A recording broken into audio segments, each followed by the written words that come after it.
बात करने के लिए लॉगिन करें www.astrotak.com। नमस्कार, बहुत बहुत स्वागत है। श्राद्ध में ब्राह्मण भोजन से पूर्व पंचबली बहुत अत्यावश्यक है। श्राद्ध में ब्राह्मण भोजन से पूर्व पंचबली अवश्य करें। पंचबली ये क्या है, इसके विषय में आप जान लें। पंचबली आपकी जो है ये खाना निकाला जाता है 5 जगह, जिसको हम पंचबली कहते हैं। तो आप जब ब्राह्मण को खाना खिलाने के लिए बुलाते हैं, उससे पूर्व यह पंचबली बहुत आवश्यक है। आप 2-2 पूड़ी 5 जगह निकाल लें और 2-2 पूड़ी 5 जगह निकाल के उसके ऊपर जो भी आपने और खाना बनाया है, जैसे खीर है, खीर रखें। अन्न कोई नहीं कि सब्जी वब्जी डाल दें, खीर रखें। आप खीर रख करके और 5 जगह क्रमशः रखें। वैसे तो विधान इसका है कि जो पत्ते किसी के ले लीजिए, किसी वृक्ष के पत्ते ले लीजिए, उन पत्तों पे आप जो है ये बलि निकालें। जैसे सबसे पहले गो बलि निकलेगी गाय की, तो गाय के लिए 2 पूड़ी और खीर एक पत्ते में रखें।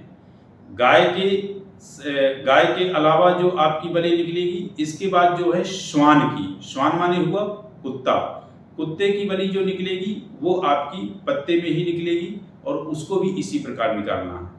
फिर आपकी जो निकलेगी वो काक बलि यानी कौवे की जो निकलेगी उसको पत्ते पे नहीं, उसको जमीन पे रखना है आपको। उसी प्रकार 2 पूड़ी और उसके ऊपर खीर, काक बलि।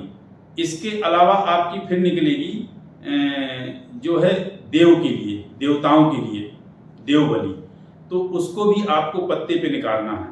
फिर चींटी आदि जो है कीट पतंग के लिए निकलती है, वो भी आपकी पत्ते पे निकली। तो 5 जगह निकली और इसको जब आप निकालें तो इनमें क्रमशः इन्हीं का स्मरण करें। जो काकबली होती है वो जो है पितरों के निमित्त होती है, जो कौवे की बलि होती है वो पितरों के निमित्त होती है और उसको पत्ते पे नहीं जमीन पे निकाली जाती है। इस तरह से निकाल के और इन सभी का स्मरण करके और आचमन करके आप जो है छोड़ें। इसके साथ साथ आपने ये ध्यान रखना है कि इसमें सभ्य और अपसभ्य की स्थिति होती थी। किसी कोई ब्राह्मण आपके यहाँ निकलाएगा तो सभ्य और अपसभ्य बता देगा कि जो गाय की और देवताओं की होगी ये सभ्य स्थिति में होगी, और इसके अलावा जो काक बलि निकलेगी अपसभ्य की स्थिति में होगी। सभ्य ये होता है कि जनेऊ जैसे अभी इस कंधे में है तो ये सभ्य है, और अपसभ्य हो जाएगा जब इस कंधे में आ जाएगा। पितृकार में सदैव जो पितरों के निमित्त कार्य होगा उसमें जनेऊ आपके दाएं आ जाएगा, और जब देवताओं के लिए होगा तो उसमें जनेऊ आपका जो है बाएं कंधे में होगा, और जब ऋषियों के लिए होगा उसमें जनेऊ आपका कंठीकार हो जाता है। तो ये मैंने बताया कि ब्राह्मण भोजन से पूर्व पितृकार अवश्य नहीं, ये पंचबली आपको अवश्य निकालनी चाहिए। और एक चीज का ध्यान रखें कि जब ब्राह्मणों को श्राद्ध आप खिला रहे हों तो ये पंचबली निकलने के बाद जो भी कुछ आपने बनाया है उसका थोड़ा थोड़ा सा ग्रास लेके एक किसी बड़े उसमें जो दीवा टाइप का हो या मिट्टी का कोई वैसा हो, उसमें वो ग्रास लेके और उसमें धूप वगैरह जला करके और फिर उसमें आप जो है थोड़ा सा उनका ग्रास दें। जो भी खाना आपने बनाया है ग्रास दें। उस ग्रास से जो ग्रास मतलब एक तरह का हमन टाइप का करें, उसमें एक तरह का हमन टाइप का करें। उनको थोड़ा मीस लें, मीस करके आप आग को गाय के उपले का कंडा रख लें, और गाय के उपले के कंडे में जब आप उसको डालेंगे उससे जो सुगंध निकलेगी उस सुगंध से पितृगण जो है तृप्त होंगे, उस सुगंध से पितृगण तृप्त होंगे। और उसके साथ साथ आप जो ये ग्रास निकालें, जिसका जहाँ पे है उसका वहाँ पे पहुँचाने की कोशिश करें।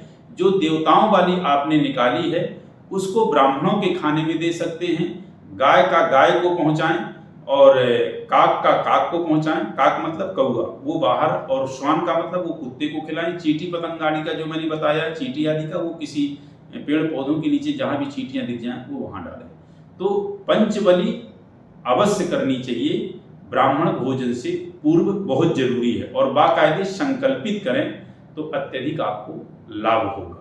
तो ये मैंने बताया कि ब्राह्मण भोजन से पूर्व पंचबली करना बहुत आवश्यक है। तो इसको आप करें, निश्चित रूप से आपके पितृगण तृप्त होंगे, संतृप्त होंगे।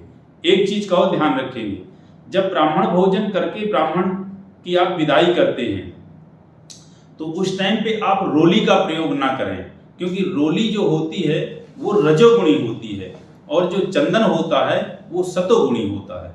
तो रोली का प्रयोग आप उसमें ना करें, प्रयोग आप उसमें जो है सफेद चंदन का करें, वो सर्वोत्तम होगा। यानी पितृकार्य में रोली वर्जित कही गई है।